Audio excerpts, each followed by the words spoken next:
Welcome to the April 9th BC LaRouche chapter 10. No, you're right. BC LaRouche chapter meeting. All right, tonight I'm going to go through two key things with a long preface before I get to those two key things. And this British Empire, which has been out to crush the human species, is coming down. And this is a component of what I'm going to go into is the manner and way in which it is coming down. The second part will deal with the advances being made for the future of the human species. Okay, and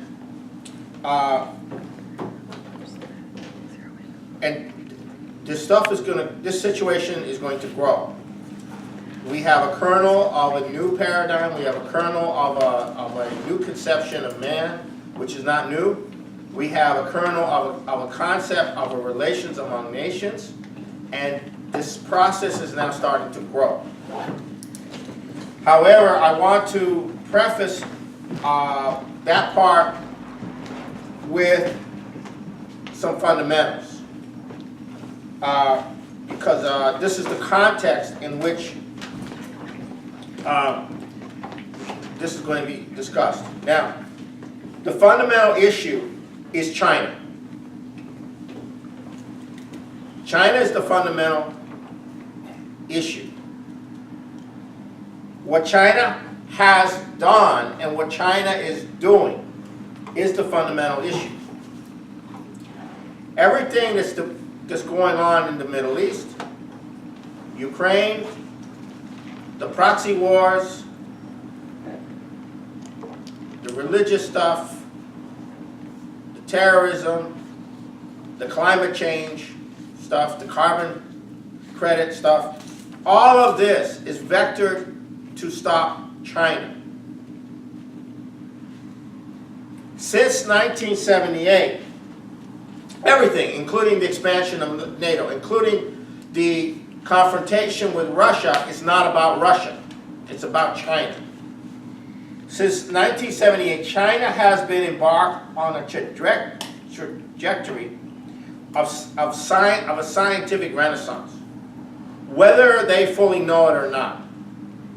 And this trajectory was set in motion by Deng.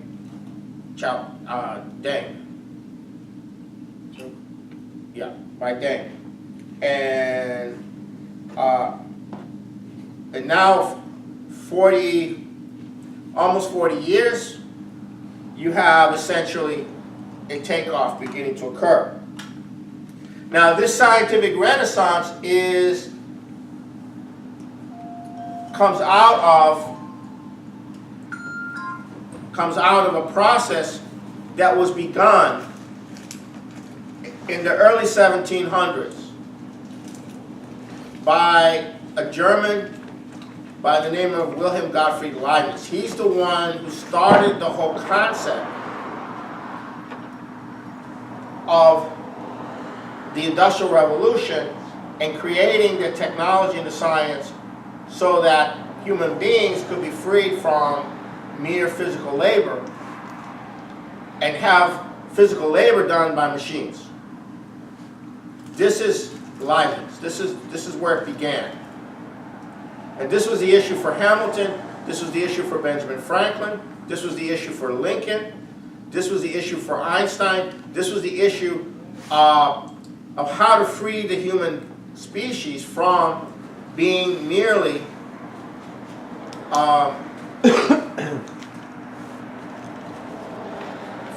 manual physical workers, and then a few get to live off the surplus. To do that requires scientific revolutions, technological revolutions, levels of education, etc. And these are the individuals who started this. This was new. Yes, there was science in China, there was science in India, there was science in the Islamic world, and at certain times there was. But this idea of transforming the relationship of human beings to each other based upon developing the power, economic power,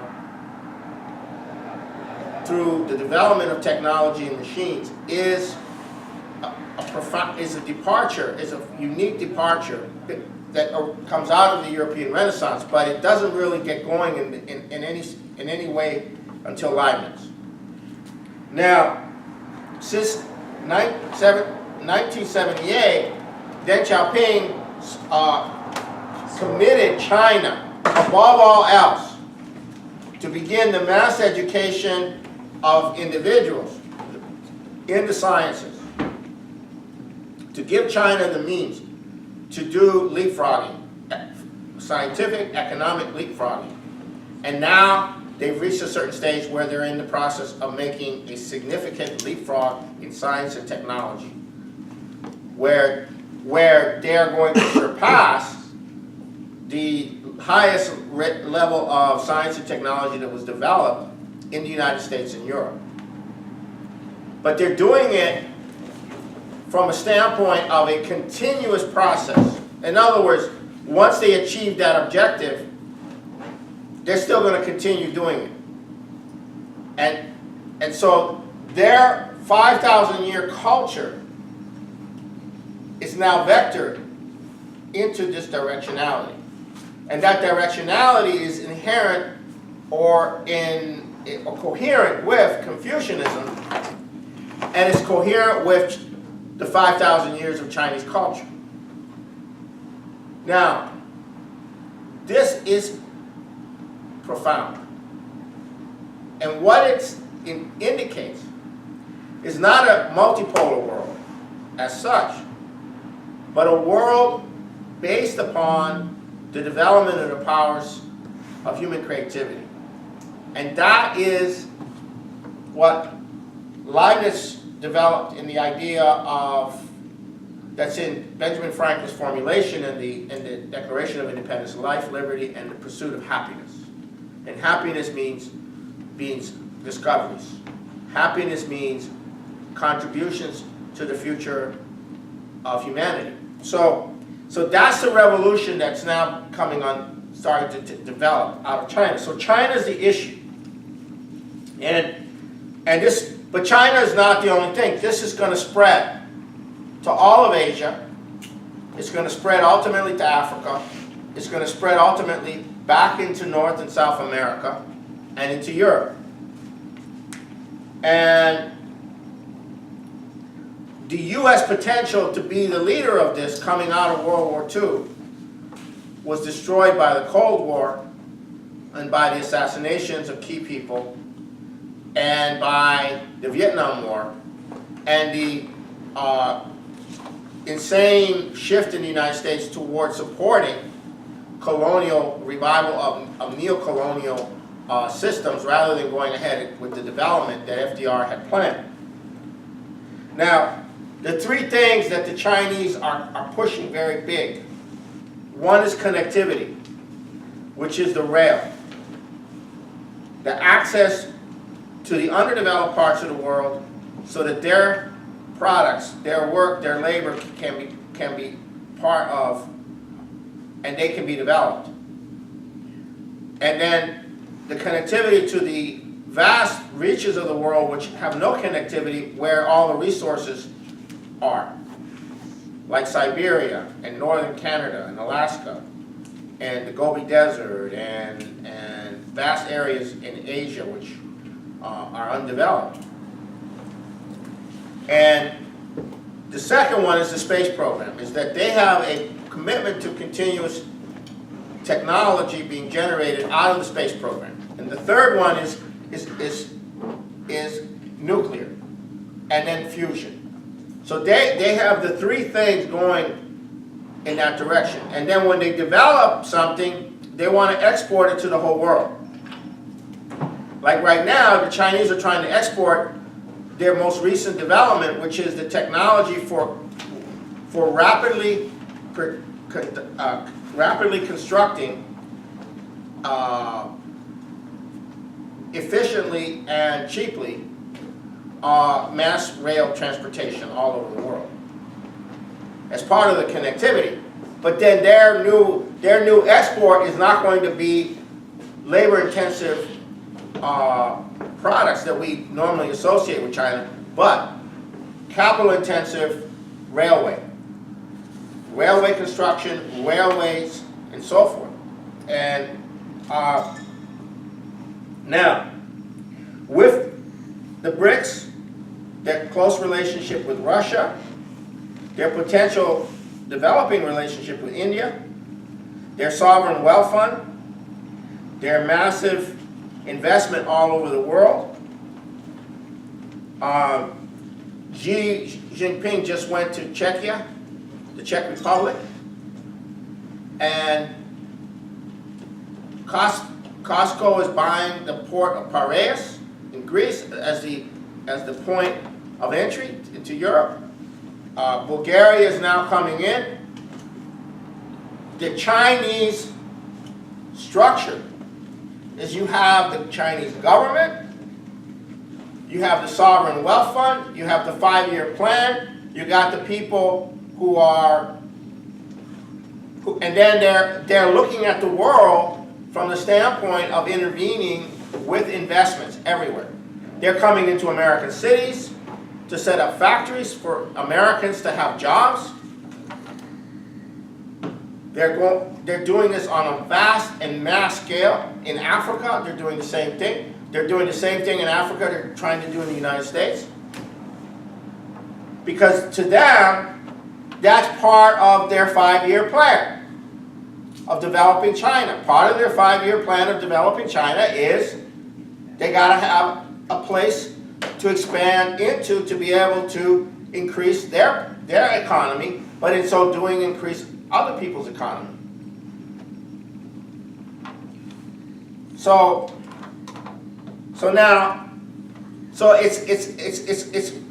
what they do is they try to build relationships with people in various areas, and of course the British say this is imperialism.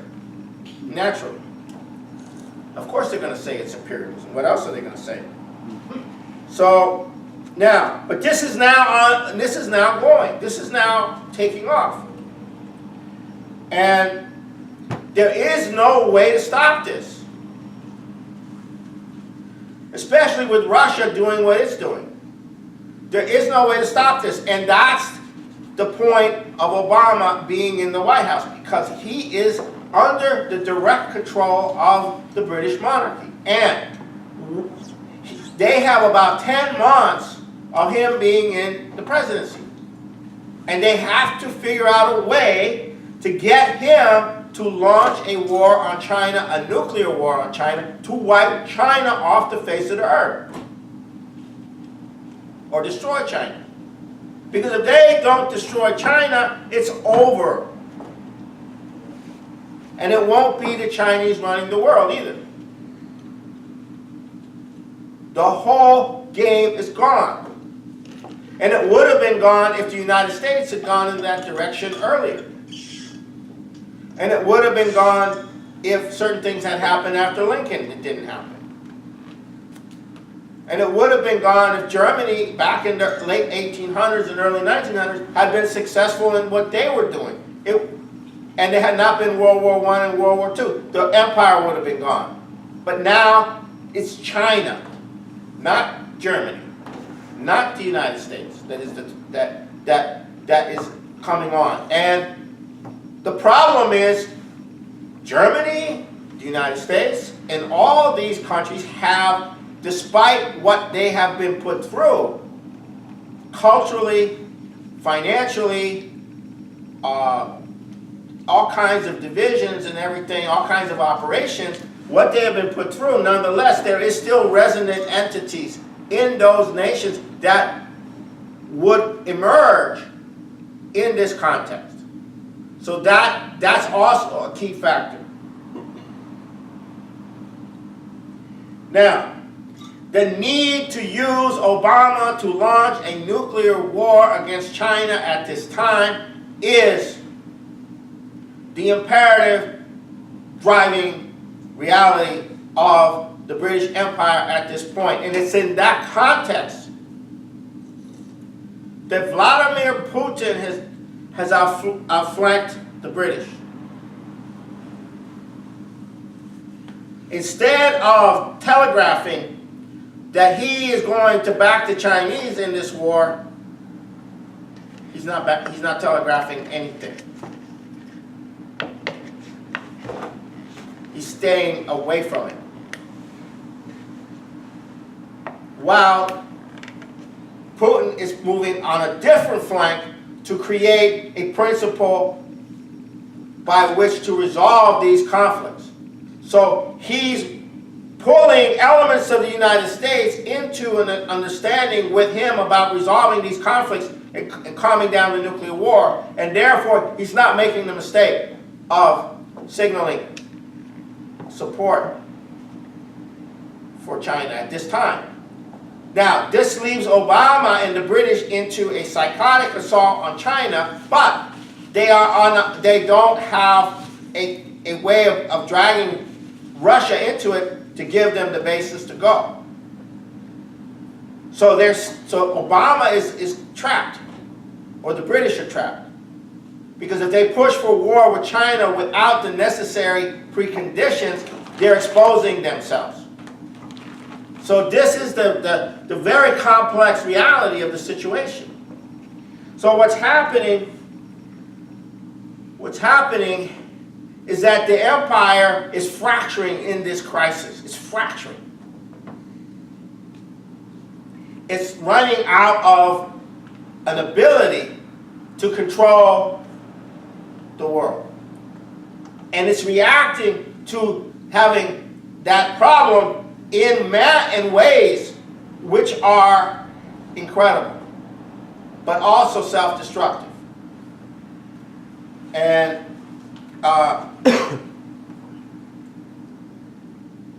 now you can see a part of this reality of Obama the British are trying to shape the presidential process in such a way that it increases the ability of Obama to function in the last 10 months of his presidency. Because what's the problem? Or 9 months for that matter. It was down to 9 months. The problem is that when a president cannot run again and is in a situation 9 months before they leave office, they have no power to do anything.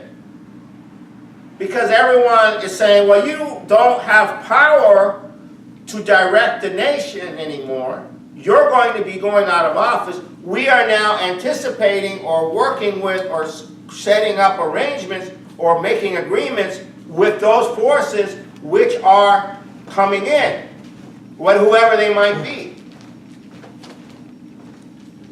And if we think Hillary is going to be the president, then we'll make arrangements with her. But maybe she won't be, so we'll also make arrangements we'll try to make arrangements with Donald Trump, but he's kind of difficult, he's kind of a little bit off. So maybe we should go to Ted Cruz. Well, we don't know if we should go to Ted Cruz. Maybe we should go to Bernie Sanders. But you have this whole process going on. So okay, Hillary's got it. Let's go to Hillary. Well, there's a problem. At any moment, somebody could pull the string. And she's on her way to jail.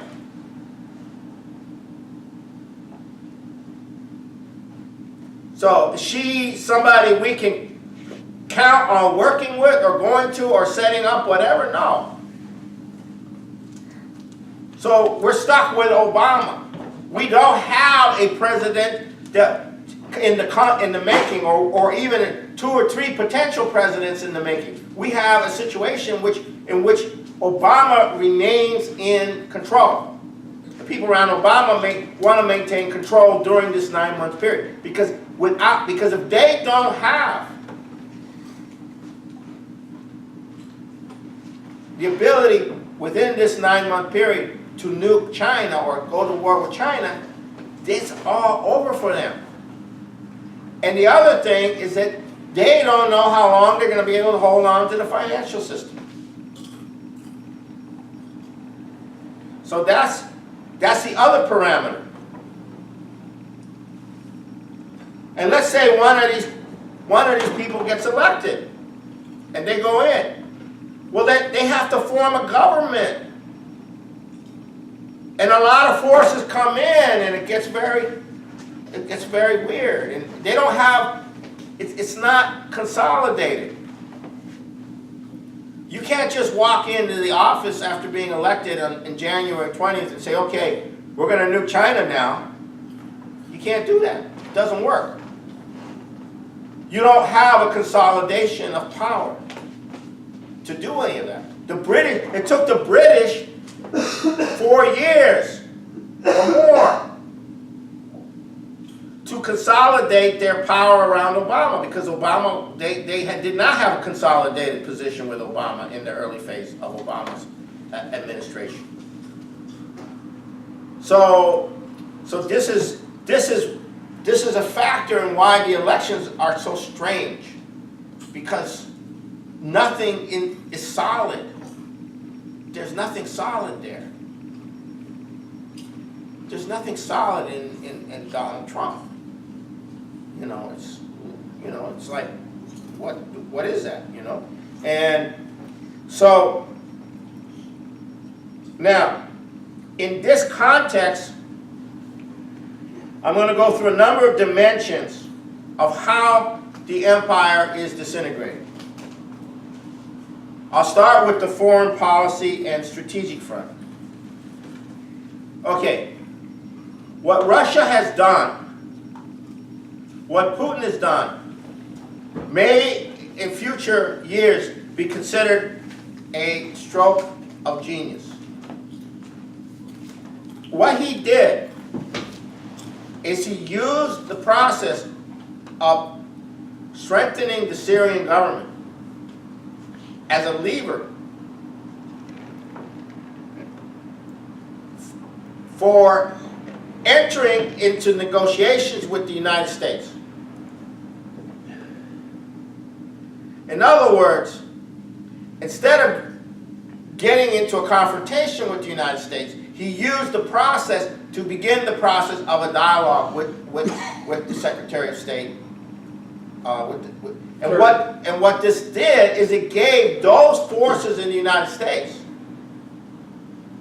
who don't want to go to nuclear war, but are nonetheless trapped in a process which is leading to nuclear war, an option of working with Russia to avoid a nuclear war. That's what it did. The British are freaked out about that because you now have Kerry going on the Charlie Rose show saying that Putin is serious about peace. And yes, peace won't happen until we get rid of Assad, but he left a lot of wiggle room in there on that one too. Right? Now that's not the Obama thing. And then all of a sudden, all the policy think tank, the Atlantic Monthly, all these people are now portraying Kerry as the hawk who wants to go to war, and Obama as the one promoting peace. No. Why? Because Obama is losing credibility. He's losing credibility in this whole process. So now he's trying to jump above them and down them and down them down. And that's what's going on. So now Kerry has emerged as an institutional figure who very carefully and is working a dialogue with Russia, coming to agreement with certain things, understanding differences, and so on and so forth. And now Russia's about to go into a whole new level of diplomatic potential. And what are the Russians saying? They're saying we have to function on principles. We have to have a process of dialogue. We have to have a process of resolving these things, of bringing the rebels into the process. Well, ISIS and al-Nusra, Al-Qaeda, they're not coming into the process. They would never come into a process. They couldn't come into the process. They would cease to exist if they came into the process. And then Kerry and these people could say, well, we're discussing this with the Russians. Well, no, you know, Ash Carter says Russia's the #1, he's the defense secretary, Russia's the #1 enemy. ISIS is #5. Terrorism is #5. Two different policies. Yeah, then China, then Iran. Then China, and then Iran. Yeah. Two different policies. Coming from Kerry, coming from Obama and Ash Carter. So, so this is, they're having a hard time. And then The Economist comes out with the front cover saying, beware of the cult of G. Right? And I mean, and then we got word last week that there was going to be an all-out offensive exposing Putin for corruption. And it was going to be devastating. And it was going to unleash all kinds of social media and civil society and all this stuff, right? So out came the leak. 11.5 million documents, which had been a year ago given to develop by WikiLeaks, I believe. These were documents of Mossack Fonseca, one of the law firms centered in Panama that's involved in setting up these dummy companies. Sure. Yeah, you know, and for tax evasion, for running your avoiding taxes.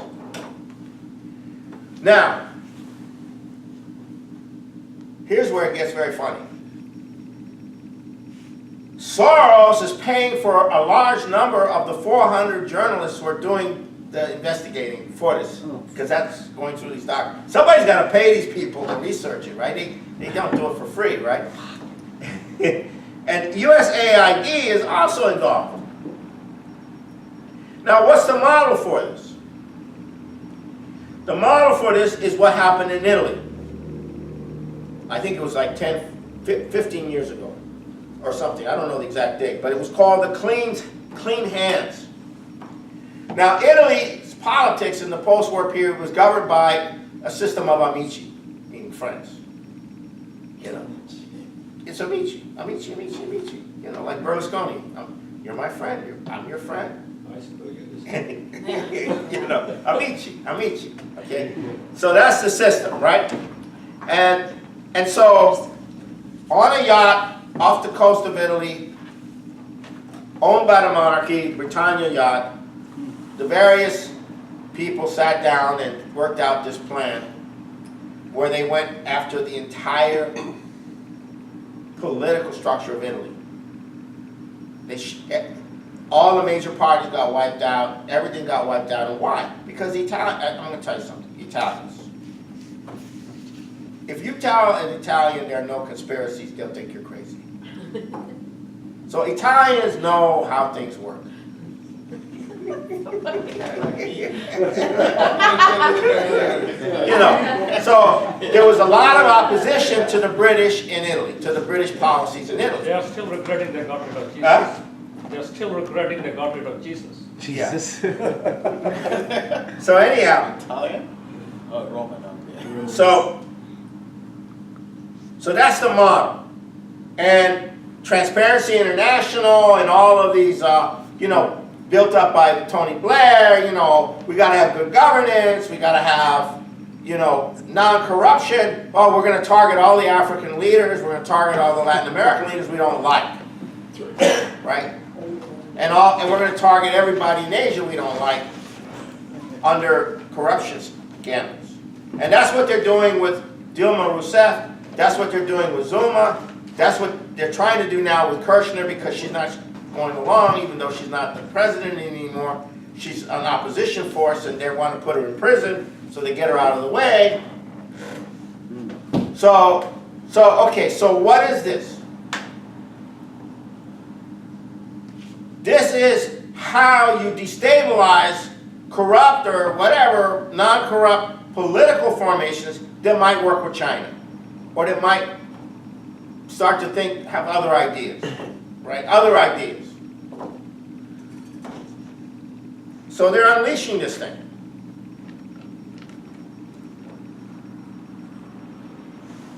But there's a problem with this.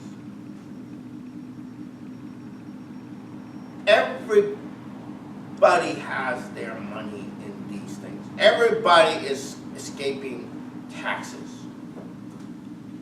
People with a lot of money don't pay taxes because they go to they transfer their money to these places where they don't get taxed because they're offshore.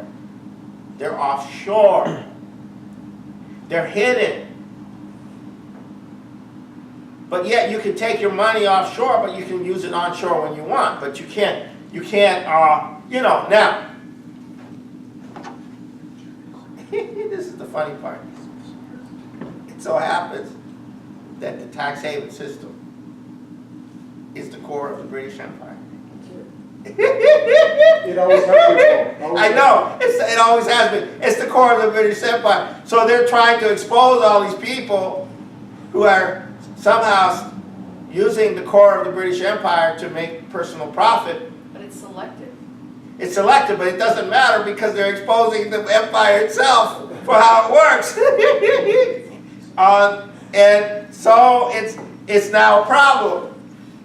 Tony Blair's father is one of these characters that was organizing for this stuff, and Tony Blair was involved, and now not Tony Blair, David Cameron is involved.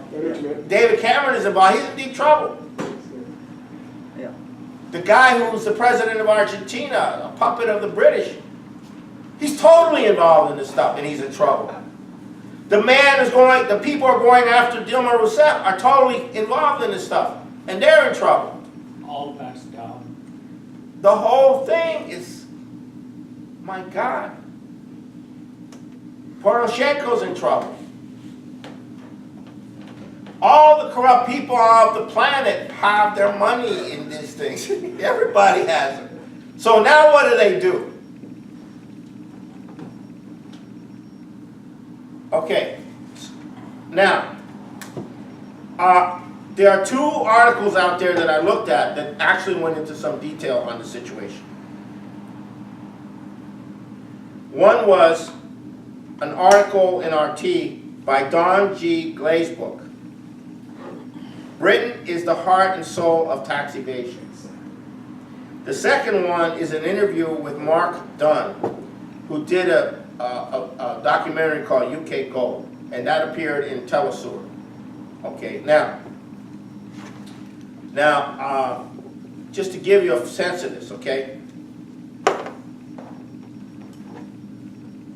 The top 10 tax avoidance law firms on the planet do not include Mossack Fonseca. It's not in the top 10. It was worse. The top 10 are headquartered not in Panama. They're headquartered in London. The law firms. Maples and Calder, one of the top law firm in London. Maples is was vice chairman of the Conservative Party of the United Kingdom.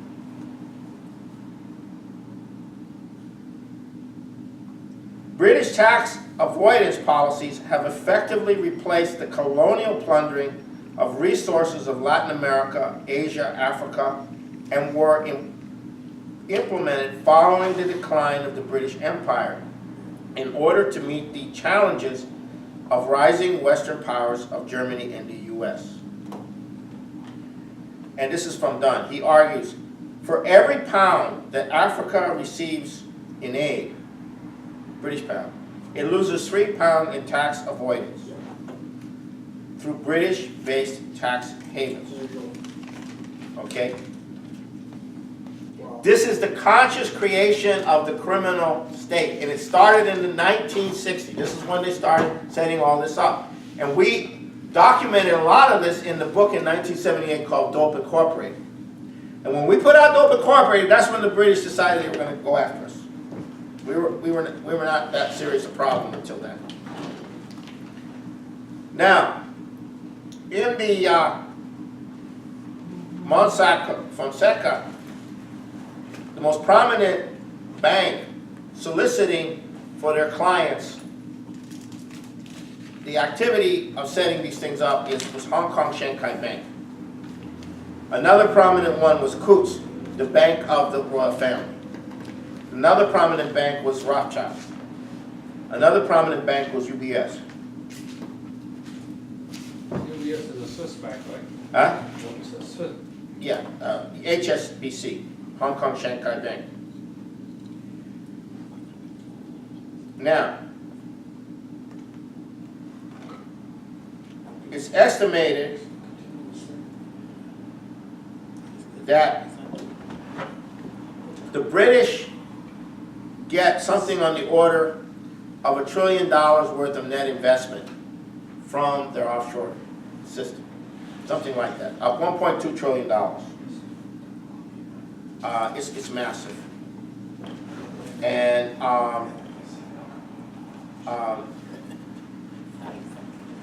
in 2009, the net investment from the offshore system into Britain was equivalent of 330 billion US, which is about 1.2 trillion a year net investment. That's what's holding up the financial structure of Great Britain, the City of London. And Nicholas Shaxson, a guy who monitors very closely, he says, the City of London is effectively the granddaddy of the global offshore system. And this guy, and then he said, the British Empire faked its own death. That's what he said. They faked their own death. Good at that. That's exactly what you need. That's right. Okay? Money laundering filter lets the city get involved in dirty business while providing it with enough distance to maintain a plausible deniability. Okay?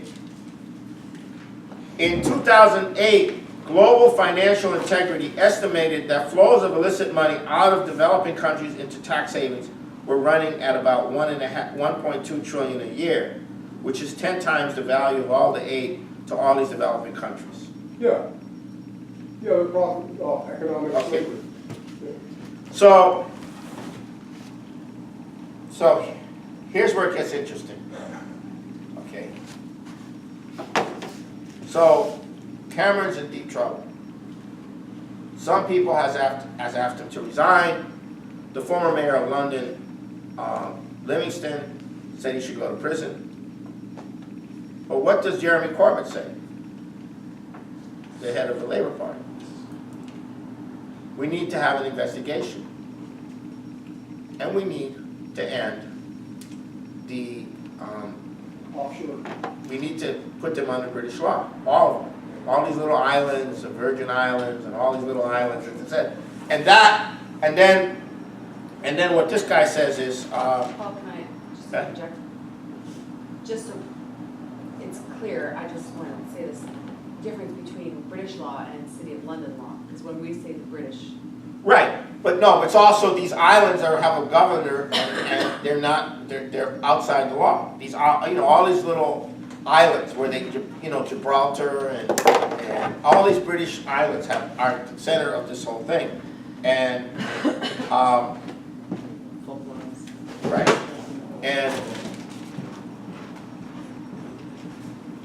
and I was gonna, yeah. And the guy who's the former Conservative Party head of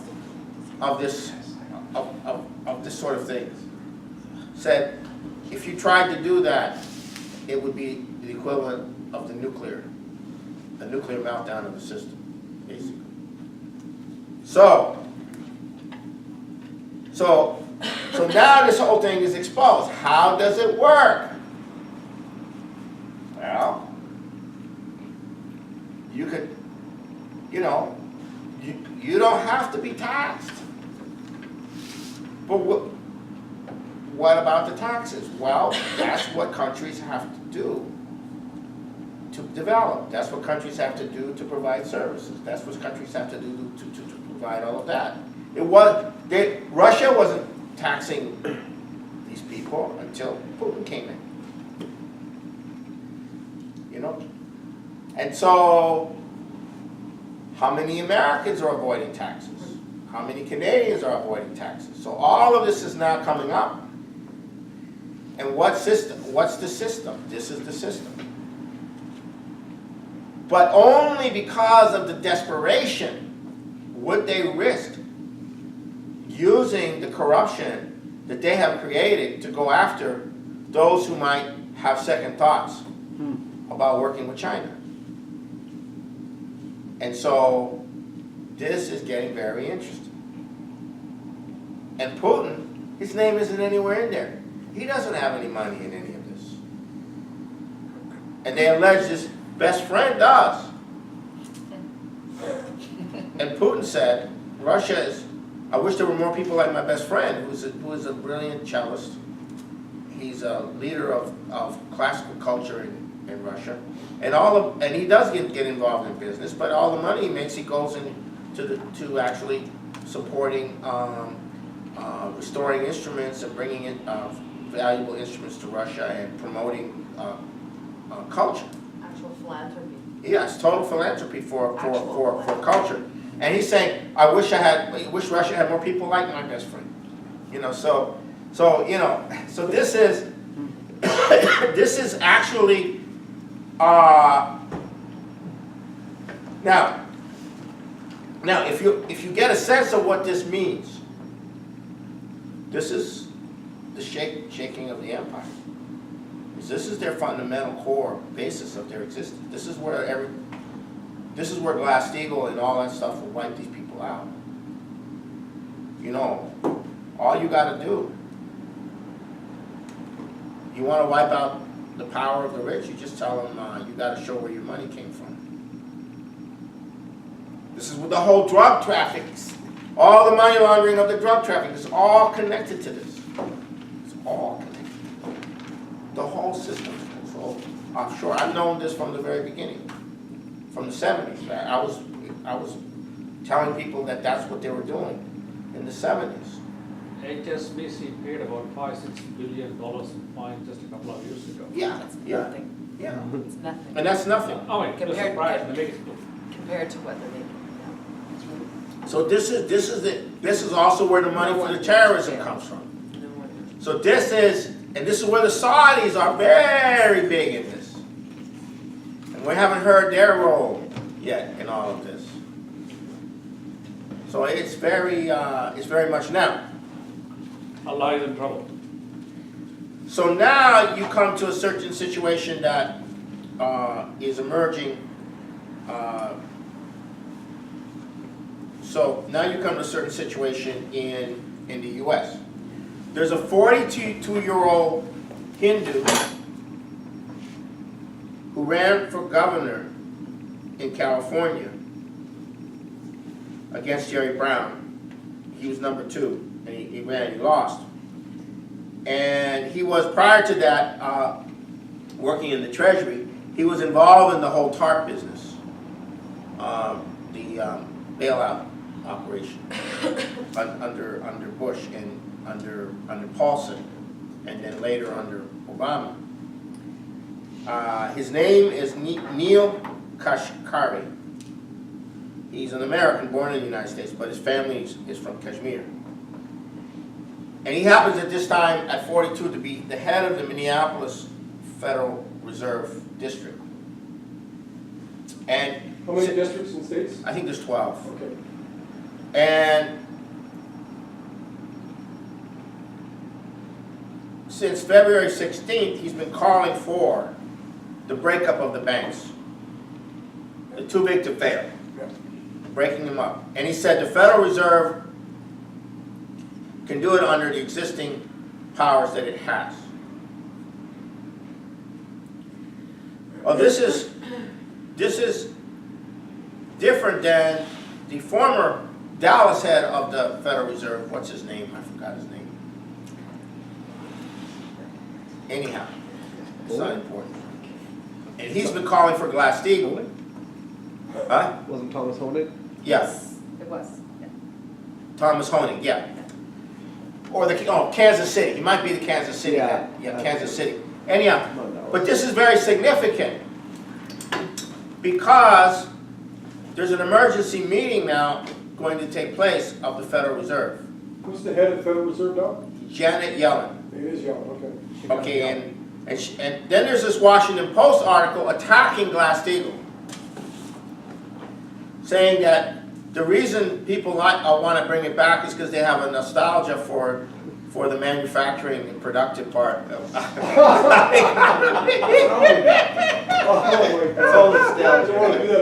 for something that's no longer around, that doesn't exist. Nostalgia? Nostalgia, yeah. You know, they want manufacturing and production, right? So, But that's coming from the green, that would very much identify with Yeah. the green mentality. but it's Washington Post, not the. No, I Yeah, know, yeah, but they're yeah. targeting that group, yeah.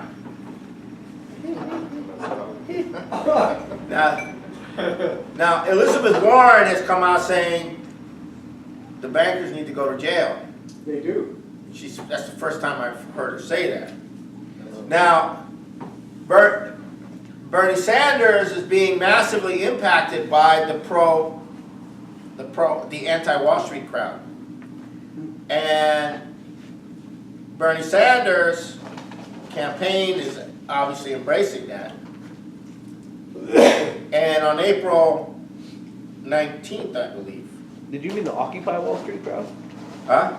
Are you talking about the Occupy Wall Street? No, I'm talking about Institutional. the anti-Wall Street Democratic crowd, you know. Okay. People like You this know. governor candidate and that kind of Yeah, people like Elizabeth Warren and Robert Reich and Okay. 100 other people like that. But Robert Reich talks about this all the time, but what was he doing when he was working for Clinton? I mean, I appreciate him now, he's very vocal about it. Well, he was the labor secretary. He wasn't the, he was the labor secretary. He quit. Yeah, so all these people are pushing, and the Washington Post is defending Hillary Clinton, right, as the person who should be, you know, and on the 19th, I believe,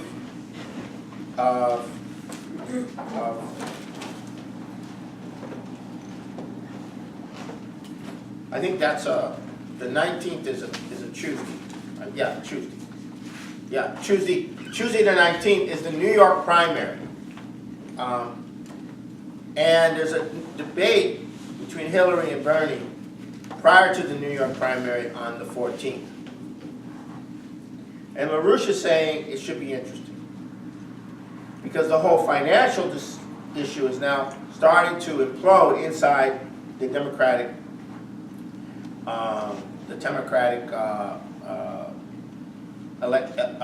primary election process. Now, Bernie Sanders' numbers are going to go up as things get more weird. But he probably won't have enough to overtake Hillary.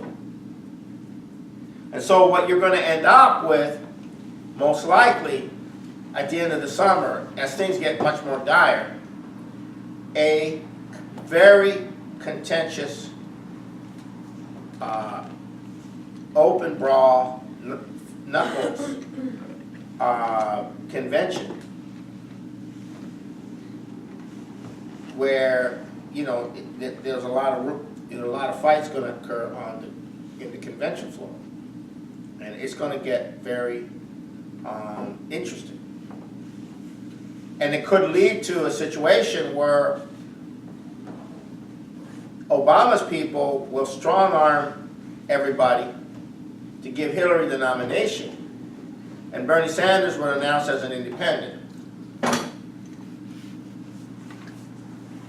Then in the Republican Same thing. Party, you're starting to get the same thing. The party does not want Donald Trump, and if they don't give him the nomination, because he's already quite advanced in that direction, though he doesn't have it, and he probably won't get it. They'll probably, you know, the entire party will circle the wagons to oust him, not necessarily directly, but oust him to prevent him from getting the nomination by the convention. And you'll have Donald Trump running as an independent. Because the voter base for Donald Trump is not the regular Republican Party base anyhow. So now you have the potential for two major independent candidates running against the party candidates. That's interesting. That is not a controlled situation. That is not a controlled situation. That is not something that you can control. That's real democracy. We need as many. Yeah, that would be Yeah, the first hooray. democracy for David, for America. I'm not that I'm not that, you know, I'm optimistic, but not like that, okay? Anyhow, so that's where it could go. And it represents the fracturing of policy. So we, the LaRouche movement in the United States, are keeping our eye on the prize, the space program. Joining the Chinese, joining the Russians, joining the world, creating economic development. We're not playing games with this stuff. We're not going in and playing intramural sports in this. Yeah, because Bernie Sanders' idea of a full employment society is solar and windmills. It's not like nuclear power plants and space program. It's solar and windmills. But so what? I don't care. He's not as bad as Hillary. But the point is, it's not. They don't make the decision. It's the process itself, and we're introducing an actual new concept. So you guys are, the movement is avoiding taking side. This backing a certain. We're not getting into the middle of it. Okay. We're not going to sacrifice our prestige and our new position in the world, which is very important because the Chinese are now working with us directly. And the Russians are too. I think that's a safer side. Huh? I think that's a safer approach. Like promoting, Yeah. promoting, Yeah. yeah. So now, we had a conference on Thursday in New York City. It began. It was 3 panels throughout the day, and this conference was quite extraordinary.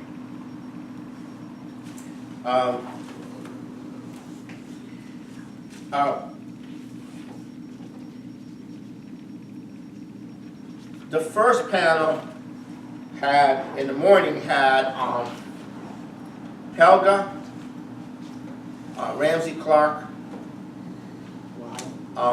this guy, Professor Li Jinwan. I didn't know who the hell this guy was, but he certainly had a good sense of humor. And I didn't see the whole thing, I saw part of it. It turns out he is the top journalist educator of China. 15 top awards in China. He is renowned internationally as the leading person seeking to reform the Chinese, moderate and increase the freedom of press in China. So, but he's the leading, and he's doing it in not in like a rebellion sort of thing, but he's actually doing it in terms of educating a generation of Chinese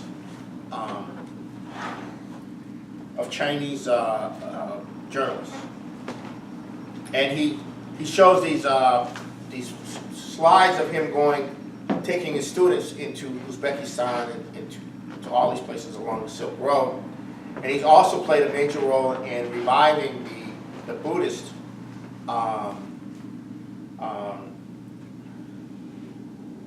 the work of the Buddhist monks who brought all of the knowledge from India into China. So he's involved in that whole aspect of this. Now, then came the Egyptian Consul General in New York, who then played a video of the construction of the Suez Canal. So this is the government of Egypt coming to our conference when Hussein Asghari, our member, went to their government for their conference with us. So this is very significant. Then the second panel was with LaRouche, Tom Weissmuller, who is a leading NASA scientist, atmospheric scientist, who has organized a network of scientists to work with us in reviving the space program. And Keisha and Jason, and I forgot some other people. And LaRouche was there in the video. And then the last panel was a music panel. There was a cultural panel. I don't have access to the actual. Didn't Wesley Clark speak as well? Yeah, in the first panel. Yes, okay. Now, Ramsey Clark is the last remaining person from the civil rights layers, one of the last remaining persons from the civil rights days, representing that. Now, what we did in the last panel was culture. We had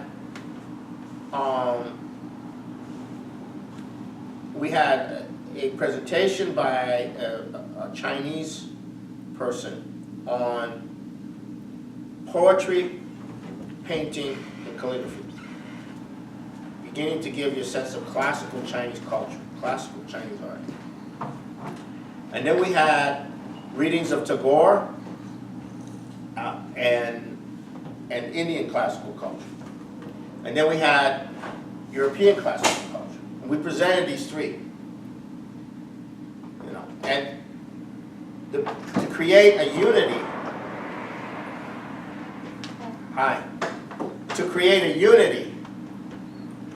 okay? To create a unity. That these three cultures had classical culture, that's where we're going. And so this had quite an impact on the people that came. There were over 200 non-members at the conference in New York City. And it was heavily advertised by the Chinese. Heavily advertised by the Chinese in New York. The top Chinese layers heavily advertised for it. So this is going to have a reverberating effect. So this is the beginning of pulling together in a much more, and we're going to expand this process. We're not going to stop here. We're going to expand this process, and that's what's emerging. An understanding that you have to revive the culture of these parts of the world which have a classical cultural perspective and that celebrate the quality of man that we have to have in the coming period. And that is coherent, and that had an incredible impact on the people there. There were a lot of people there that got freaked out and then left and then came back and freaked out again and left and came back.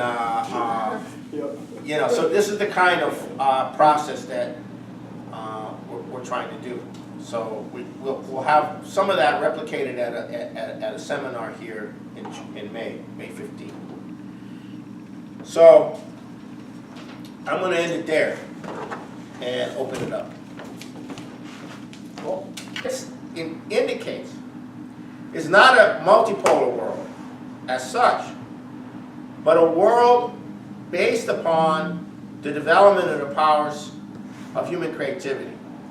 And that is what Leibniz developed in the idea of, that's in Benjamin Franklin's formulation in the Declaration of Independence, life, liberty, and the pursuit of happiness. And happiness means discoveries. Happiness means contributions to the future of humanity. So that's the revolution that's now starting to develop out of China. So China's the issue. But China is not the only thing. This is going to spread to all of Asia. It's going to spread ultimately to Africa. It's going to spread ultimately back into North and South America and into Europe. And the U.S. potential to be the leader of this coming out of World War II was destroyed by the Cold War and by the assassinations of key people and by the Vietnam War and the insane shift in the United States towards supporting colonial revival of neo-colonial systems rather than going ahead with the development that FDR had planned. Now, the three things that the Chinese are pushing very big. One is connectivity, which is the rail. The access to the underdeveloped parts of the world. The fundamental issue is China. China is the fundamental issue. What China has done and what China is doing is the fundamental issue. Everything that's going on in the Middle East, Ukraine, the proxy wars, the religious stuff, the terrorism, the climate change stuff, the carbon credit stuff, all of this is vectored to stop China. Since 1978, everything, including the expansion of NATO, including the confrontation with Russia, is not about Russia. It's about China. Since 1978, China has been embarked on a trajectory of a scientific renaissance, whether they fully know it or not. And this trajectory was set in motion by Deng.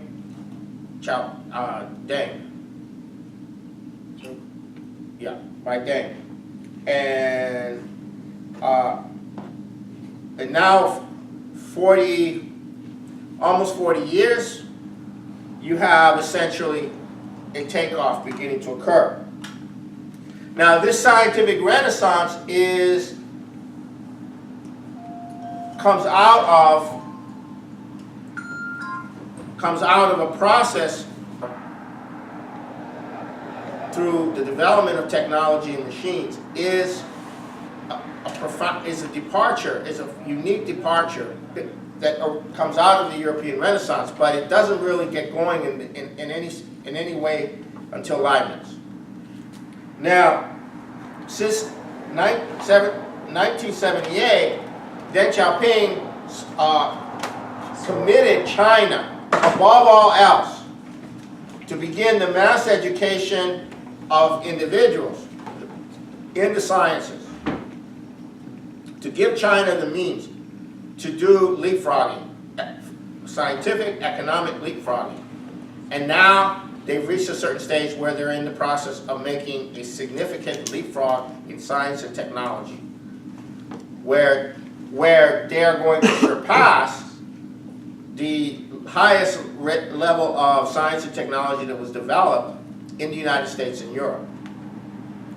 But they're doing it from a standpoint of a continuous process. In other words, once they achieve that objective, they're still going to continue doing it. And so their 5,000-year culture is now vectored into this directionality. And that directionality is inherent or coherent with Confucianism, and it's coherent with the 5,000 years of Chinese culture. Now, this is profound. And that was begun in the early 1700s by a German by the name of Wilhelm Gottfried Leibniz. He's the one who started the whole concept of the Industrial Revolution and creating the technology and the science so that human beings could be freed from mere physical labor and have physical labor done by machines. This is Leibniz. This is where it began. And this was the issue for Hamilton. This was the issue for Benjamin Franklin. This was the issue for Lincoln. This was the issue for Einstein. This was the issue of how to free the human species from being merely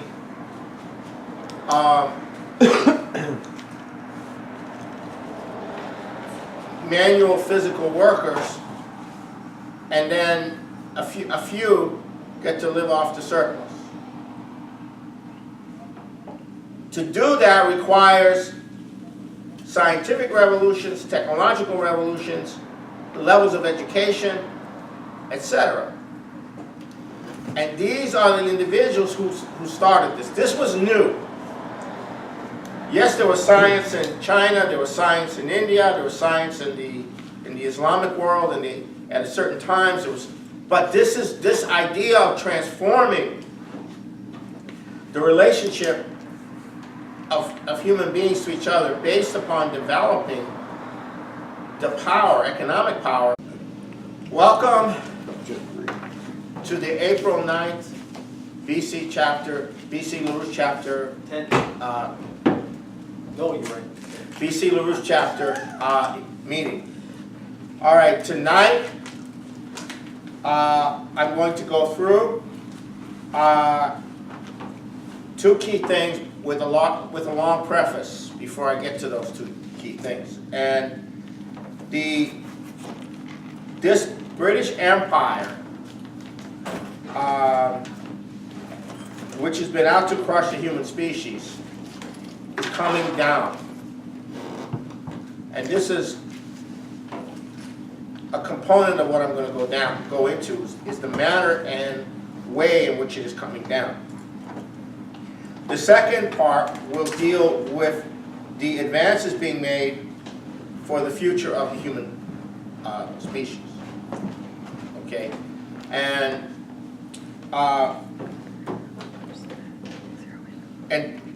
this situation is going to grow. We have a kernel of a new paradigm. We have a kernel of a new conception of man, which is not new. We have a kernel of a concept of a relations among nations, and this process is now starting to grow.